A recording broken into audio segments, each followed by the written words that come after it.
preguntas. Ahorita vamos a continuar con el tema síndrome de túnel del carpo recurrente por el doctor Cristian Lubies. Doctor Cristian Lubies, que nos acompaña desde Chile. Doctor, buenos días, ¿cómo está? Hola, buenos días. Muchas gracias por la invitación. Lo que decía, muchas gracias por participar con ustedes. Colombia es un país que quiero mucho, me gusta mucho su gente y siempre me han recibido muy bien. Entonces, el poder participar en esta modalidad online es realmente un honor. Cuando hablamos de la recurrencia del túnel carpiano, en general cuando uno empieza a preguntar a los colegas, te dicen, no, es rara, es muy poco frecuente, no se ve mucho, 3%, 5%, no hay una claridad real sobre lo que existe en los reportes. Y probablemente eso porque nos va pillando el día a día, el diagnosticar y el querer operar mucho, los temas laborales, y es que poca gente en realidad se dedica a investigar y revisar qué es lo que realmente pasa con la recurrencia, cuántos son los pacientes que tienen, y porque probablemente muchos pacientes que hemos operado, que ha hecho recurrencia o que no han mejorado completamente sus síntomas, termina yendo donde otro médico, y así se pierden y no sabemos qué pasa con ellos. Entonces, en las recurrencias reportadas en general en la literatura son variables y van de entre el 3 y el 20%, lo que no es un número menor. Y debemos distinguir y diferenciar cuando vamos a hablar de persistente versus recurrentes.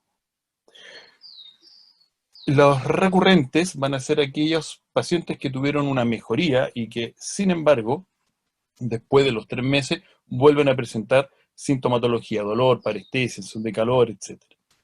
Como cirugía de revisión se describen solamente entre un 0,3 hasta un 3%, o sea, un gran número de pacientes se opera, siente que no queda bien y no vuelve a querer operarse de nuevo por el temor a no mejorar. Y el clásico paciente que muchas veces dice, no, no te operes porque quedan mal. Ahí entonces tenemos que entrar a distinguir qué es lo que nos ha pasado. Si realmente lo que tenemos es una recurrencia o el problema es otro. Muchas veces pueden haber lesiones más proximales. Nos quedamos con la sintomatología del hormigueo y el hormiguamiento de los dedos, operamos un túnel carpiano, pero no hicimos una buena evaluación para darnos cuenta que lo que teníamos era un síndrome del pronador o una doble compresión. Podemos, por ejemplo, también haber tenido asociado a este túnel carpiano una lesión del nervio radial, una compresión del nervio radial, y si no la evaluamos, tampoco lo vamos a ver. Y el paciente efectivamente inicialmente va a tener una mejoría de sus molestias en las manos, sin embargo, rápidamente va a empezar con dolores y con problemas. Entonces, tener un diagnóstico preciso implica evaluar y examinar al paciente.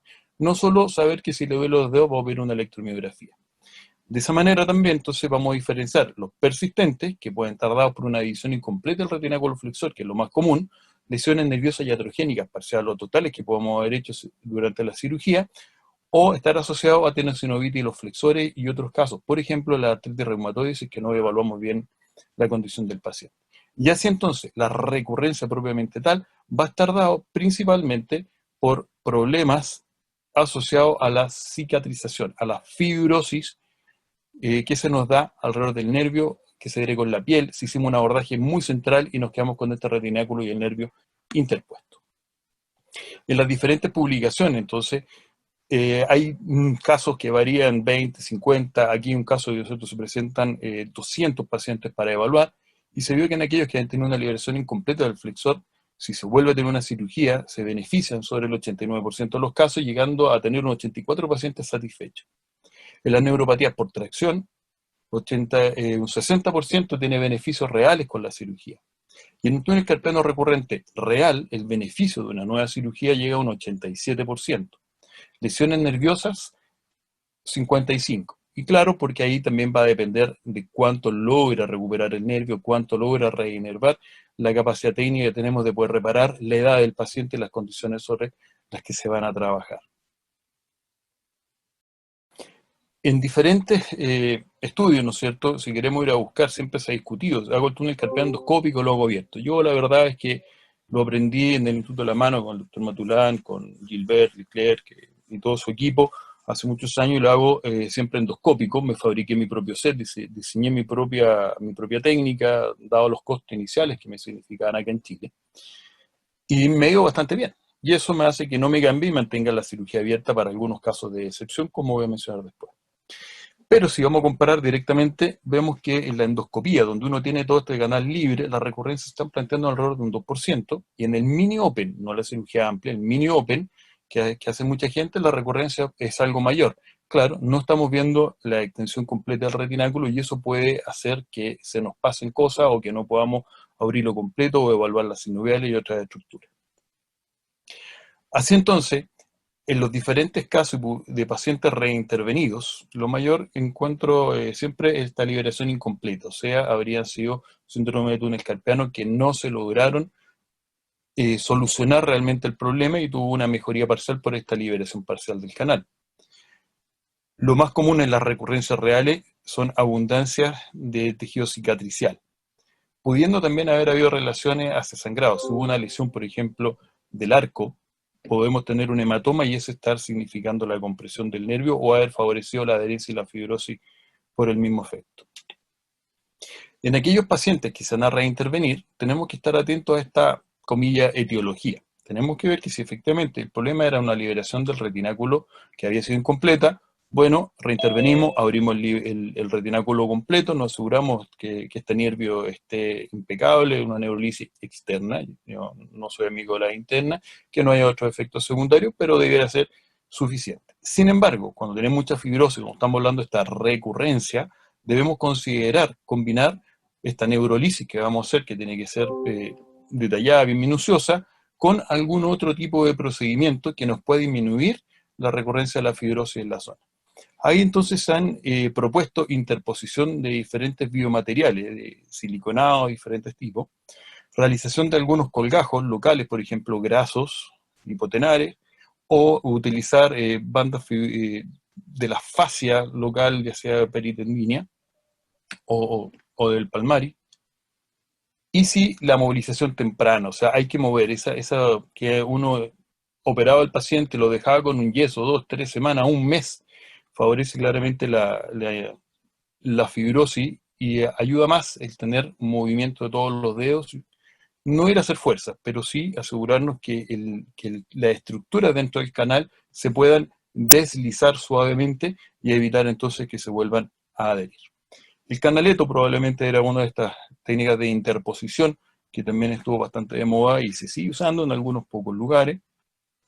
Sin embargo, existen otras alternativas descritas ya desde hace años y que no han cambiado en el tiempo, como la utilización de pronador cuadrado, lo mismo que mencionaba con colgajo sinovial, utilizar parte del aductor del quinto para generar una cobertura. Sin embargo, el colgajo hipotenar probablemente, no sé, que parte con las descripciones de Strickland, que yo se lo aprendí directamente al doctor Matulán, y desde el año 2002 y el que seguí usando hasta ahora, porque creo que me acomoda mucho, es fácil de hacer, es muy reproducible, los resultados son muy buenos.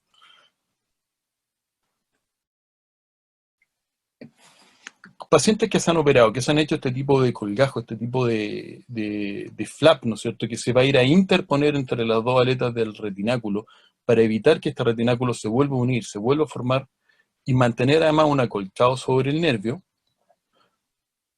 dan mejoría sustantiva, especialmente en lo clínico. Si bien también hay cambios electromiográficos que van más a favor de usar un colgajo graso, no alcanzan a ser todavía tan significativos versus otras técnicas. Sin embargo, las mejorías clínicas, lo que nuestro paciente va a sentir, sí son muy notorias. Baja las parestesias nocturnas, el dolor neuropático también casi desaparece, hay una disminución significativa del EVA. La fuerza en los pacientes mejora sustancialmente. Sí hay que estar atentos a que uno de los problemas que tenemos que decirle al paciente, que le puede durar tranquilamente 2 meses, a veces un poquito más, es una molestia, un dolor en el talón de la mano, en la palma, cuando el paciente se va a apoyar, como si estuviera apoyándose sobre una pelota de ping-pong, una pelota de tenis. Pero si el paciente tiene claro eso, las evoluciones en general son bastante buenas. Y aquí está el colgajo, en general, ¿no es cierto?, que se describía originalmente con incisiones muy amplias, muy grandes. La verdad, uno puede hacer una incisión un poquito más pequeña, no necesita ser tan extenso. Y este colgajo es muy interesante, donde hay que tener clara nuevamente la anatomía, así como mencionaba el doctor Reynoso en el caso del túnel cubital. La anatomía es clave. Este colgajo tiene 2 a 3 arterias constantes que salen directamente desde la arteria ulnar. Entonces, no es llegar y trasladar un trozo de grasa, porque si corto la arteria, si no hago la disección y libero bien para hacer deslizado, voy a perder esta irrigación y voy a montar solamente un trozo de grasa que se va a reabsorber en el tiempo y no va a cumplir su objetivo. Si conservo estos vasos, voy a mantener la irrigación. Y una buena liberación va a permitir que el colgajo quede sin tensión y por lo tanto estas arterias también no se me colapsen al existir. Se recomienda, cuando la incisión es muy central, es fibrosa o muy grande, hacer una incisión en paralelo que permita saltarse esta zona fibrótica que nos puede dificultar la disección, pero que también pudiese ocultar el nervio o algunas fibras del nervio en él, porque si la incisión fue muy central, al momento del cierre, el nervio podría haber seguido hacia la superficie y quedar metido entre este neo retináculo. Entonces, al llegar un poquito por el lado, vamos a poder verlo de mejor manera y tenerlo más protegido. Así entonces, hacemos una disección, liberamos completamente el nervio, como se ve en las distintas fotos ahí. Se fijan, hay unos que son muy extensos, muy compresivos, un color violáceo, otros están muy planos, han opacado. Lo importante es que el nervio debe quedar libre, debemos sacar las sinoviales que lo recubren, sin tener que ir a sacar las estructuras propias del nervio, del epi, y mantenerlo entonces intacto. Poner atención a la división de sus ramos, que pueden estar metidos entre la fibrosis. Una vez liberado el nervio, ya podemos ir a tallar nuestro colgajo, que debemos ir a hacer un tallado subcutáneo, cuidadoso, y llegar hasta el borde cubital, hasta el borde donde va la arteria para poder deslizarlo libremente. Yo en general lo hago con tijera, hay personas que prefieren hacerlo con bisturí. Y la verdad es que uno va separando este plano y se forma, se ve como si fuera una especie de fascia escarpa en el abdomen. Uno puede realmente separar muy bien el plano de disección y llegar hasta el borde para deslizar este colgajo de manera cómoda e interponerlo. Esta ya no lo hago habitualmente, al menos que se lo dé que mostrar a algún residente, pero uno pudiese soltar el manguito de isquemia cuando está operando con la isquemia. Bueno, con Walland no vamos a ver el sangrado por razones obvias, pero si estamos con el manguito de isquemia, uno puede soltar el mango de isquemia y observar cómo este colgajo se irriga, lo que va a asegurar, lo que nos va a dar la tranquilidad y la confianza de que el colgajo graso va a permanecer, va a durar, no se va a resolver, no lo vamos a perder en el tiempo. Entonces, ya con este colgajo libre, lo que tenemos que ir a hacer es ir a interponerlo y meter entre los haces, entre los flaps del ligamento anterior, y tenemos que meterlo, por lo tanto, va a quedar por sobre el ligamento desde el lado cubital, desde el lado ulnar, y hay que meterlo bajo la porción ligamentaria o de este retináculo desde el lado radial. Así no van a encontrarse nunca estos dos flaps y va a poder mantener, evitando la fibrosis que se pueda formar y asegurar un buen acolchado y protección del nervio. Se puede fijar con distintos materiales de sutura, bicril, PDS, monocril, y en general uso reabsorbible. Una vez que ya se formó la cicatrización de la fibrosis, no he visto tener problemas después. Trato de evitar usar hilos muy gruesos que pudieran molestar al paciente o incomodarle posteriormente.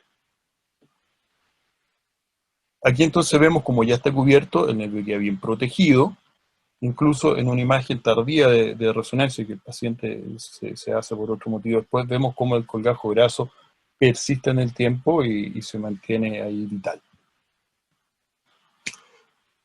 Nosotros en el equipo, en honor al tiempo, no me quiero pasar, hacemos esta técnica, llevamos sobre 56 casos ya controlados, en realidad hemos hecho algunos más ayudando a otros colegas, y funciona muy bien. Tengo resultados muy parecidos a los del doctor Matulano, el 91-92% de satisfacción de los pacientes, y pacientes que se recomienden, que es lo más importante. Así que, bueno, eso queríamos comentar, quería mostrar, traer de nuevo a la memoria, a la cabeza que existe este problema, que existe la recurrencia, y tenemos que estar atentos y diferenciar cuál es la recurrencia y cuál fue el que realmente no pudimos solucionar.